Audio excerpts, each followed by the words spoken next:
I'm desperate for a Desperate Housewives reboot. Now I know what you're thinking. Save it for the birds. Boo, boo, tomato, tomato, mama, we don't need that. Everyone and their dog has a reboot, save it. And while that may be true, I implore you to put down your tomatoes, because I have a few points to make, and they are as follows. Not all reboots are atrocious. Look at Samurai Jack or iCarly and Heartbreak High Season 1. Note I did not say Heartbreak High Season 2, but I digress. Desperate Housewives is a simple premise. It's a group of gal pals living on the same suburban street, getting up to middle-aged hijinks. There's absolutely a way we can adapt this for a modern TV audience. In fact, modern audiences still watch Desperate Housewives. I would even go as far as to say we need shows like Desperate Housewives. TV is missing shows that handle dramatic plot points without being dark and heavy itself. It's a light viewing experience in which people are unalived willy-nilly. Having said that, keep your eyes peeled because I plan to do a video about TV show and movie formats, tropes and storylines that are sorely missing. But switching our focus back to the mamas of Wisteria Lane, I will prove Desperate Housewives can work as a reboot by pitching you a cast of characters and storylines. First up, we have Kimberly. Kimberly was the first character I came up with, and I could see her so clearly. She was a cross between Bree and Edie. I could see her tottering around the street in her little kitten heels, her cigarette trousers, and a cute little 50s inspired top that showed maybe a touch of cleave. I knew I wanted her to be black and unambiguously so. There are lots of roles in which light-skinned or mixed people are cast to play the black character. Now, I'm not trying to start a war with the girls. The mixed chicks don't come for me. But the point I do want to make is sometimes you get characters who are meant to be monoracial and they cast someone mixed race. Tracy Ellis Ross, I'm looking at you. And so I think it would just be fun and refreshing to have a young, dark-skinned woman on screen, because it feels like that demographic is often forgotten about in television and film. Kimberly is in her mid-30s. She's a little bit cheeky, but she's confident, bold, flirty, and playful. She doesn't take herself too seriously, nor does she take life too seriously. She's definitely the type of girl you want to be friends with. As playful and fun as her exterior life seems, her interior life is a little bit womp-womp. She wants children of her own, but isn't physically able to do so. She says that she doesn't want sprogs as a way of defending herself from the fact that she can't have children. But the truth is, she wants sprogs. She wants them. And to add salt to the wound, people say that she's not the maternal type because she doesn't have the personality for it, and so they write her off. Unsurprisingly, she internalizes these comments, and it makes her insecure. Kimberly moves to Wisteria Lane with her bestie Hector, who is Latino and in his mid-30s. I imagine someone like Omar Apollo playing him. And he dresses in a kind of Cuban uncle vibe, but less uncle-y. And I hope that makes sense. But think relaxed silhouettes, clean lines, but fun patterns and colours. He puts up a front that he's cool, calm, collected, and too aloof to care, but actually deep down he does care, and quite a lot. Hector is the type of person who they don't mean to do things that offend people, but somehow, just by being in a room and having a mouth and letting that mouth open, things come tumbling out that just bother people. He's also a romantic at heart. He loves the idealism of living in suburbia, even though he knows it's a fantasy. But it's a fantasy he wants to buy into, which is why he moves to Wisteria Lane. Now, Hector is gay, and he has been openly gay from a young age. His family were very accepting of him, to his surprise, but alas, the world hasn't been accepting as a whole, and that is why he puts up a defense against people. He is withholding and a bit cold to new people until he can figure out if your energy is a bit wonky, like what are you about, and until he knows what that is, he's not going to show you himself. As a result, he often feels misunderstood and disliked, and so he keeps to himself, isolating himself quite a lot. He's like one of those people that protects their peace a bit too much. He is very funny and a bit of a joker. However, Kimberly is the only person that sees this because she's the closest person to him. He's a closeted comedian, if you will. So Hector and Kimberly's storylines.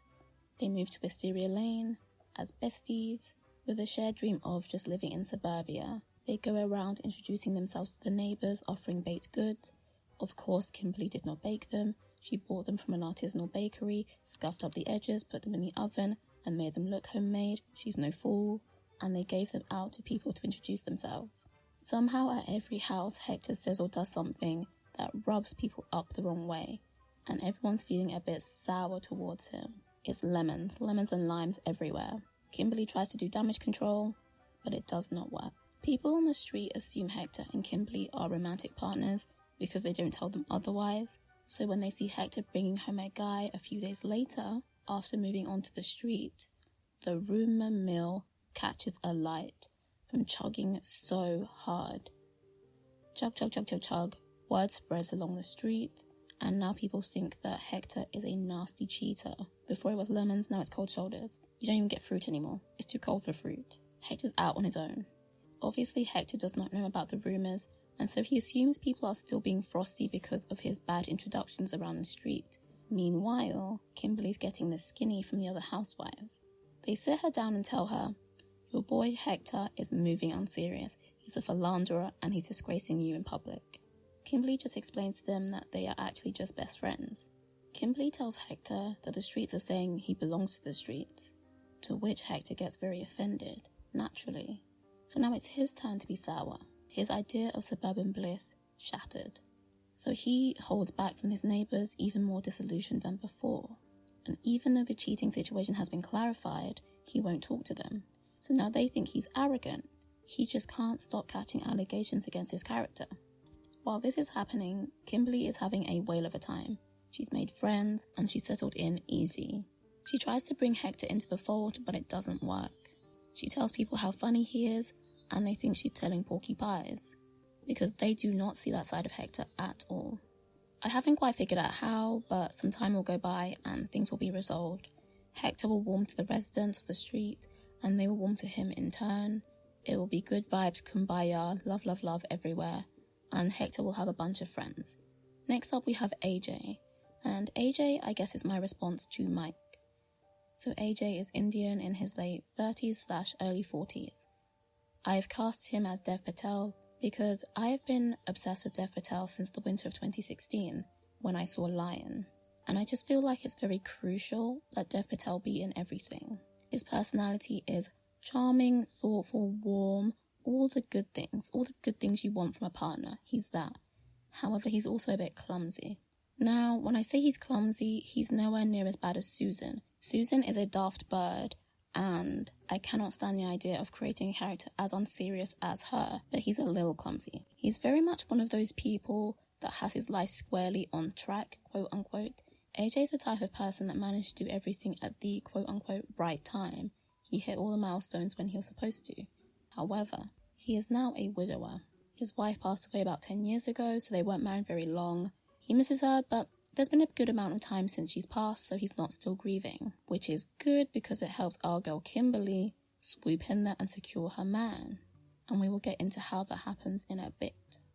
A bit of backstory about Ajay. He moved to Wisteria Lane with his daughter after his wife passed in order for a fresh start. He meets Kimberly the day she moves onto the street while helping her move boxes into her house. Chivalry is not dead, and thus feelings are caught. And I will expand on their relationship once I introduce his daughter, Lila. Lila is a response to Julie, the seemingly perfect child on the street. Lila is obviously also Indian. She's about 8 to 10 years old. Now, I don't understand children's ages versus their milestones and abilities. If you told me that 1-year-olds can do handstands and backflips, I'd believe you. So if anything in her storyline sounds inaccurate, forgive me, I'm trying my best. Lila is that kid who's just funny and witty and observant. She's very creative, but she's not academic.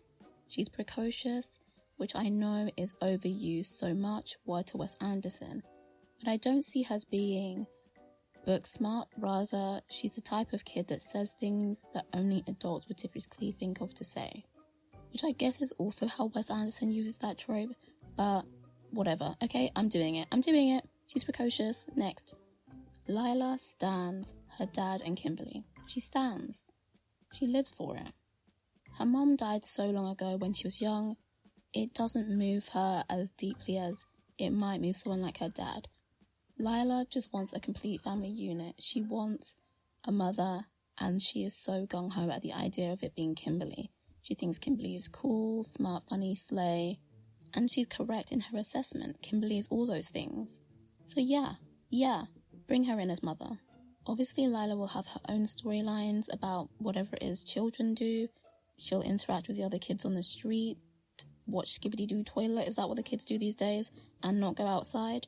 I think that's basically it. So she'll do some of that, I guess. And then we'll also see her struggle in school a little bit and deal with the pressures of feeling like a disappointment, especially when her and her dad go to gatherings that have other Indian families there. Just lots of tween, angsty, coming-of-age stuff, you know? Major storylines concerning Kimberly, Ajay, and Lila. As I mentioned, Kimberly and Ajay take up an interest in each other when he helps her move boxes into her house. They strike up more conversations when she goes around giving out baked goods, and they get to know each other. It's cute vibes, it's casual flirty vibes, but alas, things come to a screeching halt when she makes a comment about not liking children, and he reveals he has a daughter, and he's just like, so what now? And she just looks at him blinking like, I don't know. And so it's just crickets for them for a while. After some time, Kimberly will be driving down the road and almost run Lila over, who is playing in the streets. Kimberly will ask Lila what she thinks she's doing, and Lila will say that she's being punished for not doing her chores, and so her dad told her she has to go and play outside as a punishment. And then Lila jokes and says that she thought playing in traffic would make it more interesting. This is what I mean when I say she's a bit precocious. Like, is that something an 8 to 10-year-old would normally say? I feel like that's something I would have said when I was 8 to 10 because I'm unserious, but I don't know about other people. She has a smart mouth on her. That's the point. That's the key. Now, Kimberly, like I would, finds Lila very funny, and so she warms to her instantly. Kimberly takes Lila home, by which I mean she just gets Lila to walk beside her car until Kimberly can park her car in front of Lila's house and get out. Naturally, Kimberly has to explain to Ajay, hey, I almost ran over your child, and he jokes and says, whoa, you dislike kids that much? So there's a bit of banter, a little bit of morbid banter. Kimberly says she makes an exception for Lila, she's a cool kid, and Lila thinks that Kimberly is cool in return. Ajay then asks Kimberly out, and she agrees. After this interaction, Kimberly is on cloud 9, and she tells her friends she never imagined plowing down a child would reinvigorate her love life. But stranger things have happened. On their date, Kimberly will admit to Ajay that she actually loves the idea of being a mama. The problem is she can't have children of her own, and so she pretends that she doesn't want children to defend herself from that reality. In later seasons, we will see Ajay and Kimberly's relationship develop, and then they'll get married, and Hector will walk her down the aisle. Now officially Lila's mother, Kimberly will struggle with her role as a parent. She'll approach it as the kind of fun aunt who can't discipline type vibe, even though Ajay has allowed her to do so. It'll get so bad that Lila herself will say, woman, if you want to be a mother to me, you have to start acting like it. Kimberly will then admit to them both. People have said to her in the past that they feel sorry for her future children having her as a mother, and she's internalized that. And so she's scared about being a parent now and messing things up potentially. Ajay and Lila reassure her that's not possible and that they're all in this for life. Very High School Musical camaraderie vibes. As a side plot, Kimberly's sister and brother-in-law will pass away, leaving behind a baby girl. And nobody else in the family is equipped to take care of them, and so Kimberly happily takes the child on. This allows her to be a parent in a way that she wouldn't have been able to with Lila because she's much older. And Lila is ecstatic because now she has a sibling, and she's just like, the more the merrier. Family, give it to me. I want it. So they'll have like a cute little family storyline and live happily ever after, to be honest, as they rightly deserve. Next up we have Gwen, and I see Gwen as a response to Lynette and also Susan. Gwen is the definition of chic. She's very much make it corporate and make it fashion. She's very feminine in her dressing. Think the long fitted pencil skirts and pointy heels and fitted blazers. She borrows a little bit from that 2000s office girly vibe. I don't know what name the TikTok children have given that aesthetic, but you know what I mean. And she is cast as Lucy Liu in my mind. So I see her as East Asian in her late 30s and early 40s perhaps. Gwen is a warm-hearted gal. She's very loving and selfless to a fault. However, at work, she does not like a fool. She does not like someone who is overqualified and incompetent telling her what to do. And to be honest, I hear that. She's very independent, fiercely so, and she's very, very composed. Kind of like the way Bree is composed, but not so rigid. I mentioned she's a contrast to Lynette. Gwen has 2 children by choice on her own, so she's chosen to be a single parent. And I say that she contrasts Lynette and Susan because Susan was also a single mother, and Lynette is basically also a single mother to about 4 or 5 children, even though she's also married. And that's the thing. Men are really good at just doing the seemingly impossible. You marry a woman, but you somehow also leave her being a single mother. Now, I could go off on a rampage about how much I hate Tom Scavo and how I would happily push him into oncoming traffic without guilt, because he is a fictional character. However, I have saved all my rantings and ravings on my Patreon. I rank all the housewives and all the house husbands, and I yap a little bit about storylines that I wish had been explored. For instance, I wish Edie had been a proper part of the gang. It felt like she was always on the cusp of things. So if you're interested in any more Desperate Housewives chit-chat, the link is in my bio. But back to my point. While Lynette was probably dreaming of fleeing into the good night to get away from her family sometimes, Gwen is very content and in love with being a mother, and a single mother at that. Because the thing is, Gwen sees herself as the type of person that can have it all. Anywho, Gwen, she wants it all. The career and the family, but without the husband. And she doesn't see a reason why she can't have it all. She was hard on herself to get to where she is career-wise, and it worked, and now she's very successful. And so she says to herself, I can do the same with motherhood. Naturally, she does get some help from the nanny, but because of that, she feels like she's not allowed to say, hey, sometimes I get tired. Even though that's the case, she wouldn't take back her decision to be a single parent. And while she loves being a mother, she also loves her job. She loves how daunting and taxing it can be because she's just one of those girls. Is she a little bit girl boss to the sun? Maybe, but that's not who I want her to be deep down. I think she's just someone who likes going to work, which is a real contrast to most people. But she enjoys it. She enjoys the pressure it applies to her, the way it tests her, the way it challenges her, and the way she grows from it. So although it does seem a little bit toxic on the outside, I promise she's not a hustle bro in disguise. On top of her work, she's doing the work to be emotionally present with her children in the way that her parents were not with her. So Gwen's backstory and storylines. She wanted a child and she happily would do so alone, and so she did it via IVF. She had a friend who didn't want to be a parent and was willing to just, share, who was very generous, I guess. And they both decided that he didn't need to be involved emotionally or in the actual parenting, and they were both very content with that. Gwen's the type of person that if you're going to cry, it should be on her shoulders. They're the most comfortable and most understanding. However, Gwen has no interest in laying her head on anyone else's shoulder. She's very much, the girls don't need to see me cry. My tears are my business. Becoming more vulnerable is something that she will learn over the course of the show. In addition to that issue, she's always squabbling with her parents. They're on her neck about finding a man to help her raise these kids, and she's just like, man who, man where, man why, man what for?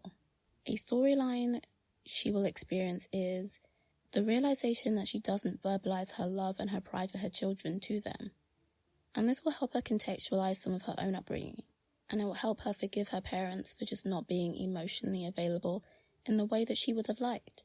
Because of that, her and her parents do have a strained relationship, but they're going to heal over the course of the show because we're going to address what? Generational trauma, that's right. And so we will see Gwen do the work to figure out how to break the cycles and patterns that are in her family. We love growth. And we will also see Gwen become very intentional in telling her children that she loves them and she's proud of them. And that will just be really sweet to see. Now, I'm not Asian myself, but I think that could be a storyline that resonates with some people. Gwen's kids are Malcolm and Juni, and they are 3 and 5 years old, respectively. They are just whatever kids are, playful, rambunctious, cute, but they're not little wolves like Lynette's kids. They've got a modicum of respect and some decorum. Next up, we have Morgan. Our resident expert at internalized misogyny. Morgan is white and in her mid-40s. She's very much a punk rocker type chick who clearly is clinging on to her misspent youth. It's a little bit sad, but she tries to style it out the best she can. Morgan is also one of those big kids, and she thinks herself too cool for school, and she's certainly too cool for the other mummies on the street. She thinks they're boring and only into things concerning their children. In fact, she kind of judges women that dote on their children too much, thinking them cringe and lame. Which begs the question, why is Morgan herself a parent if she thinks being a parent is so uncool? I simply couldn't answer that question, and I came up with Morgan. Morgan is sarky and she doesn't suffer fools, and yet she herself is a fool, and I will show you how once we introduce her family. In short, Morgan is very much I'm not like other girls, but make it the mum edition. So I'm going to jump in here quickly and just make a couple of notes. When I was writing the script, I wanted Gwen to be a lesbian and I wanted Morgan to be bisexual.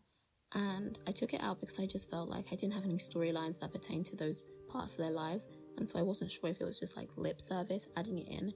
But on further reflection, I think it's still valuable to mention it because the assumption would be otherwise that they're just straight, and so I'm putting that in there. And this could help flesh out Gwen's storyline even more because obviously she doesn't want a man to help her raise her child, and in reality she's not interested in men at all, so that could be quite interesting as well to include. However, I kind of like the idea of her being bi as well. I don't know. Morgan and Gwen in my mind are queer. That I just wanted to jump in and add. I mentioned that Morgan judges the other mums on the street, but her judgment isn't just reserved for them. She also has something to say about her own kids, believing them dull, uninteresting and too sheltered. Her kids are not punk rock enough for her. Morgan had a difficult childhood herself, and she hasn't processed it. She hasn't done the work the way Gwen is doing the work. In fact, Morgan doesn't even know that there is work to be done. And as a result, this affects the way she interacts with her children. Or doesn't interact with them, I should say. She thinks that they are lamos and therefore doesn't talk to them too much beyond what she has to.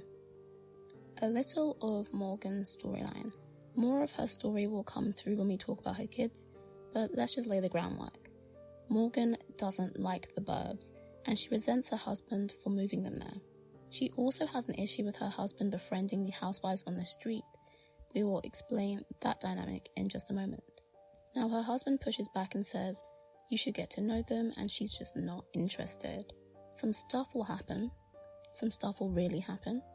And eventually Morgan has to hang out with the housewives. She's got no one else to turn to. In their company, they will challenge her nonsensical, I'm not like other girls business. And in turn, Morgan will raise interesting questions about what do they do beyond mothering and being wives? Do they have interests outside of these parts of their lives? Which might be one of the few sensible things Morgan says or does in the early part of the show. Eventually, Morgan will be a real friend to the housewives and vice versa. She'll get brought into the fold proper. Over the course of the show, she will confront the fact that she finds being a mother a massive snooze fest. Her kids will call her out for her clear dislike of them, and also raise the point that they didn't choose to raise themselves in the burbs. Therefore, she can't resent them for that, because the math doesn't track. Eventually, Morgan will have to do the work and address the fact that her parents kind of just neglected her. They worked, they argued, and they forgot about her, to be honest. And so she was just out there in the streets just doing any old thing, and she thought it made her edgy and cool. But the real name for that is, what? Trauma. Yes. Morgan is married to Jason. He's black and in his 40s, and he loves himself a bit of white suburban dad core. Think ugly white trainers, polos, chinos, khakis. He's so suburban dad, but with the happy stay-at-home mum energy, the duality of man. He's a warm, loving person, a real care bear of a man, and he's a good listener, which is very handy when the girlies on the street are giving him gossip. Like I mentioned, he hangs out with the housewives, And I just love it. I love it when men just hang out with the girls and they just get into messy business. It's harmless, it's silly, it's just a bit of fun. And it's just a fun dynamic to see play out. So Jason is very that. Jason is also the type that just loves being a dad. And in this economy, I would say, how refreshing. Because he's secure in his identity as a man, he's happy to be supportive and a provider in terms of cooking and cleaning and helping with homework. However, he is scared of doing actual work. Whoa, I know what it sounds like. You think he's work shy, but let me explain. Jason used to work a very high pressure job, and it led to him having a lot of breakdowns that he didn't tell anyone about. So being a stay-at-home dad feels infinitely less stressful and more rewarding. That's not to say it's easy, but it doesn't leave him crying in the fetal position in his office. So it's a touch healthier. In fact, Jason hates work so much, he would rather Morgan get a high-paying job with a massive promotion that meant that she was never home and he was basically a single dad than ever go back to work. And that's really sad. That's also trauma. Because if you're not a doctor and if people's lives are not in your hands every day, there's no reason you should be quaking in your boots about going to work just to earn pennies and shillings. Thankfully, Jason has found the job he loves most, which is being a dad. And he enjoys the routine of being a stay-at-home dad, the routine of doing housework, and being a homemaker. There's no way you're going to drag him back into a corporate work environment unless something goes awry. And that's what, ladies? Foreshadowing. Wink, wink. Jason and Morgan have 2 kids, Hayley and Oscar. And they are, I guess, a response to Andrew and Danielle, except they are not ratty and rude like Andrew was as a teenager. Hayley is 16 and Oscar is 14, and obviously they're both mixed. Hayley is messy, but quiet and pragmatic and sporty. Meanwhile, Oscar is neat. He's obsessed with nerdy space science people on YouTube. I couldn't name you a single one, but I believe they exist, so you can fill in the blanks. And he's also a little bit gullible, bless him. Yes, they are both quite sheltered. They are never going to shake the allegations. But like I said, it's not entirely their fault. They're not very daring as people. They like to do very ordinary teen things. Like if they were characters in Euphoria High, they would be the characters that did not get invited to the parties, that were just there to fill in the background space and actually, did their homework and got grades and graduated. They can definitely tell that their mum doesn't vibe with them, which is such a strange energy to have. Woof. These are their major storylines as a family. Hayley and Oscar will pretend to sneak out and go to parties and wear inappropriate garb as a way of showing their mum that they have personalities and some edge to them. Jason obviously notices and asks them to explain themselves, and the kids have to admit that they're trying to be cool to impress their mum. He tells the kids to sit Morgan down and have a direct conversation with her and that he will back them up. So they do that, and they have a frank conversation in which they say, "Mama, we know you dislike us," and she's just not having it. She's not having it, and she's not getting it, and it kicks off. So Jason has to pull her aside and say, "You would be miserable if these children were tearaways like you're asking." And then she says in response, "At least they'd be exciting." Whoa, that's a crazy statement to make. But she means it. And so Jason calls her a drama mama, because that's what she is. It kicks off further, and then Morgan decides to leave, and she ends up going AWOL. With Morgan absent, there is no one bringing in the moolah, and so Jason has to do the worst thing possible for him, which is return to work. And of course, he's cursing the skies because of it. His anxieties return, and it gets so bad that his kids find him just broken down, and so they have to go and get him help. The kids and the housewives on the street gather around him and support him, and it's a very lovely exchange of friendship and family coming together. Jason gets some much needed therapy, which really helps him manage his stress and anxiety. With time, Jason and the kids get into a little bit of a groove, and it ends up with them saying, "Morgan who?"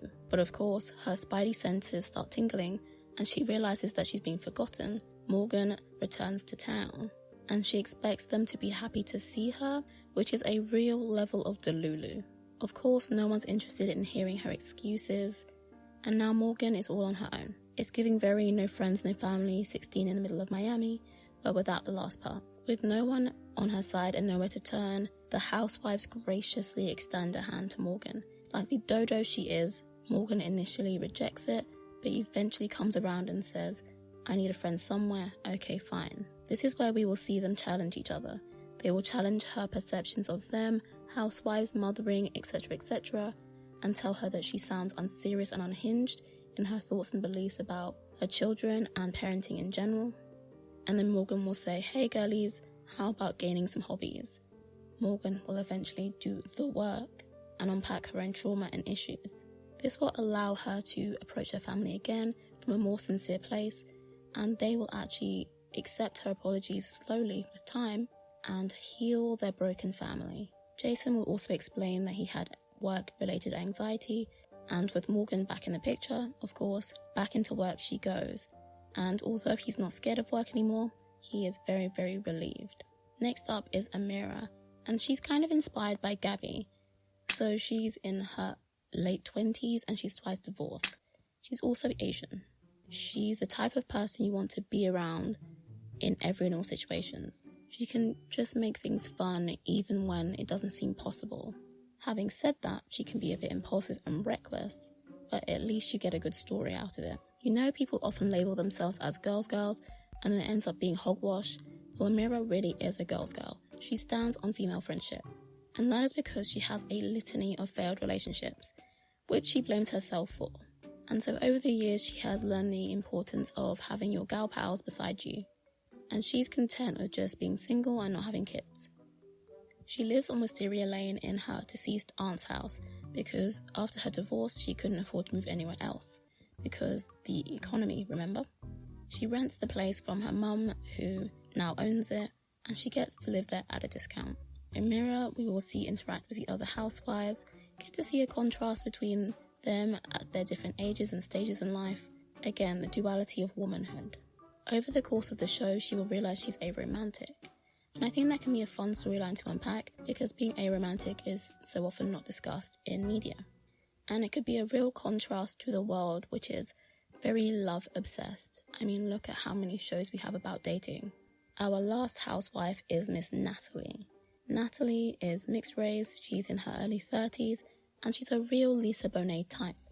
Now, I don't know anything about Lisa Bonet's politics or personality and what have you. I just know that she has a bit of a bohemian-y type vibe to her, and so that's how I see Natalie. Natalie is also an oddball, she's quirky, she's adorkable. Yes, I'm evoking the spirit of 2010's Zooey Deschanel. We've had such an absence from it, I think we're ready to receive it again. Natalie believes in things being organic and homemade and her crystals. She's a Montessori type mama, very gentle in nature and in speech and in her approach to life. That does mean, however, she could easily be someone's doormat. Natalie was diagnosed with OCD as a teenager, and so having a child has actually made things worse. She has a newborn with her partner Hugh, and that has come with a lot of fear around getting things right. She doesn't obviously want to get her child sick, who would? But she is so crippled by fear about making the wrong decision. She's very out of control, and she does not know how to vocalize it. And so she focuses her energy on cleaning a lot, particularly the baby products. Now I know that OCD does not just manifest itself as cleaning, and shows like Monk did not do an excellent job at representing OCD as a condition. And so I see Natalie as an opportunity to show the other side of what OCD actually is, which from my understanding is more about compulsions. But again, I don't have it, so if I'm wrong in the comments, do let me know. And Natalie is at an emotional crossroads. She loves being a mother and her child, but being a mother and having a child has made her more unwell. And she doesn't know who to turn to because her partner Hugh is oblivious. So some of Natalie's storylines. She has a newborn baby called Edie with her partner Hugh, as I mentioned, and she runs a small business. It's organic, it's cute farmer's market type stuff. How she earns enough money to pay for her house in the burbs, I don't know, but sometimes with TV, we suspend our disbelief. Now, I refuse to make her an anti-vaxxer because that's a headache of a storyline that I don't even want to encourage, but she is the type open to alternative medicines. Because people see her as kooky and odd, they don't really notice when she starts to spiral. Eventually, the extent of her struggle starts to become clear, and she has to get medical help. This leaves Hugh to run her business, and I will explain why that's not the greatest idea in just a minute. Hugh. He is white, early 30s, and he's the type that wears those little trainers that coder boys wear in Silicon Valley, and fitted beanies and oversized shirts with the sleeves rolled up. You know the type. He's a bit too confident in his abilities to do everything, which is funny because really he's a dullard. But he means well. He's full of ideas but no execution. But at least he's persistent, he's got that. And that's the right energy to have. He's enthusiastic about life and is always waiting for his big break. He talks a mile a minute to disguise the fact that he doesn't know what he's doing and he's bumbling his way through life. He helps Natalie with her business, and because he's a bit insecure, tries to tell her how to run her business, which is wild, and obviously she just looks at him and thinks, oh, poor man, and she does what she wants to do under the guise of taking his advice. Hugh wants to be a good father and a good husband, and he tries. He's just oblivious and not the most clued in. Hugh's storylines. So like I said, he's always trying to find his next big break, but nothing sticks. And who is surprised by this? Not me, not Natalie. He doesn't really notice Natalie's struggle with her OCD, so when she does need to get help, he does feel very guilty. Now he has to take care of the baby and run her business, and it dawns on him how much he doesn't know. It's a very humbling experience for Mr. Hugh, and he needs it. So he reaches out to people who know things, like Jason, about parenting advice when he gets stuck. And that can be a cute little bonding moment. Two men talking about parenting in a healthy, happy way. Eventually, him and Jason will strike up a friendship, and I think Hector can come into this as well. And I think Jason and Hugh could even start a little business. And this could work for both of them, because it allows Hugh to finally have his big break, and it gives Jason a way to work without the trauma of being in a corporate environment. It's a win-win for the house husbands. One last thing I will say about the characters. In the original series, a situation goes down in which all of the housewives are complicit and they have a big secret to keep. However, for some reason they all turn on Bree, which is nonsensical, because Bree is holding the team down. And I never liked that storyline, and it always felt like a missed opportunity. They should have become the grown version of PLL, and I would have eaten that up. And so I think something similar could happen in my series, where something happens, they are all involved, they've got a secret to keep, and the girlies stick together, and Jason. I think it would be fun to see that dynamic, and I just love camaraderie, I love friendship. Of course the street needs other characters than just the housewives and house husbands, so I came up with a couple of others just as an example. First up are Maude and Neil, and I guess they're inspired by Karen McCluskey. They're in their 70s or 80s, they're small and white and cute. Neil is a gossip, and for some reason when I picture him, I see Leonard from Community. Just has a sensor, a radar for where drama is taking place, and he has a penchant for yapping. His loose gums are well known on the street, and people are always on the lookout for him. In fact, Neil is the one that saw Hector come home with that guy and started the rumour mill. So he's seen as a mischievous old man, but it's endearing and not annoying and obnoxious. So when Neil has gathered up all his nonsense and gossip, he takes it home to Maude, and he tells her about it. And Maude says, I'm not interested. I don't want to know about the toxic gossip train. I'm not here for it. But she is here for it. She lives for it. So she knows everything by way of Neil. Maude is the type of person that champions community and togetherness on the street. She has some old-fashioned values because she's an old-fashioned gal, but she learns a thing or two, and she also imparts some wisdom of her own. Another character I have is Britt. He's in his mid-20s, he's East Asian, and he dresses like a Silicon Valley tech guy. He's very academic and goofy, but sweet. Now, he feels a bit blue, a bit glum, because he studied at a top university, and he worked very hard to get good grades, and it was all for naught, because now he works at a grocery store, earning less than minimum wage, and everyone he knows is working at a high-paying job, and their lives are going somewhere. But Wisteria Lane's resident techno boy toy won't stay down for long. He's working on an app, and he thinks that one day it could be a real hit, and he's right. It ends up taking off, and he just goes off to the stars. so he gets to leave Wisteria Lane and move on with his life in a few seasons. He briefly dates Amira, and while on this date she realises she's aromantic. Now, it's not because of him, it's just a coincidence, but it's a sad one at that for him. They do stick to being friends though, and his parents, as well-meaning as they are, constantly ask him if he's found any suitors, any wives. The answer is always no. But when his app takes off, they are very proud of him, and he gets to go live his dream life. Every season of the show has some sort of big mystery and some smaller ones alongside it. In the original series, the first episode opens with Mary Alice unaliving herself, despite seeming to have the perfect suburban life. I think this was the perfect opening for the show because it contrasts the idealism of suburbia and the dark dramatic storylines we were about to encounter. So here is our dramatic inciting incident of episode 1. Picture a perfect morning. People kiss their kids and spouses goodbye as they go to work. They all climb into their cars and drive out of their driveways down the street. But then, the first car driving down the road comes to a stop. Why? Because they've spotted 2 bodies lying in the middle of the road, a man and a woman holding hands. The driver gets out of the car and calls the police. The driver in this first car gets out, and it's Gwen, and further back in the pile-up we will see Morgan. So the police are called and the area is cordoned off, and people are interviewed by the police. The bodies are carted away, and this is when Hector and Kimberly arrive onto the street. They park, they unpack, they meet the neighbours. It turns out that the bodies of the people found were residents in the area. The woman lived on Wisteria Lane but kept to herself, and the man lived a few streets over. Perhaps the killer is trying to make a point about community. Now, initially I thought that this might be too dark an opening, but then I remembered all the people that were just chopped up and put in boxes, and another idea I had was the woman and man who are found in the street. They didn't actually know each other. They had no relationship to each other. Again, is there a comment to be made about community? The original series is narrated by Mary Alice from Beyond the Grave, and she sounds quite cheery doing so. For this series, I'm torn between 2 ideas.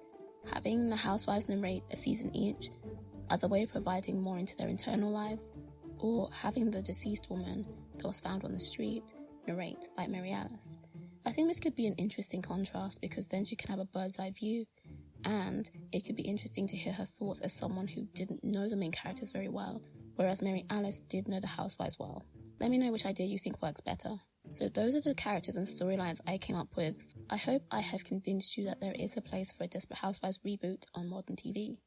I realised partway through making this video that this is just glorified fanfiction, which is ironic because I've never read fanfiction or written any, until now I guess. I'd love to know which characters and storylines you like the idea of most, and which characters and storylines you would include if you could make the show. If you would like to keep the good times rolling, as I previously mentioned, I talk about my favourite and least favourite housewives and house husbands on Patreon. So if you want to hear some real Tom Scavo slander, that's where you need to go. On my Patreon, I post exclusive content related to my YouTube channel videos, I chit-chat about film and TV, I give my first impressions on popular TV shows that somehow I haven't watched yet, and I also do Q&As. And if you would like to find me elsewhere on the internet, I have my social media links in the description. With that said, thank you for watching this video. I look forward to reading your comments. Bye.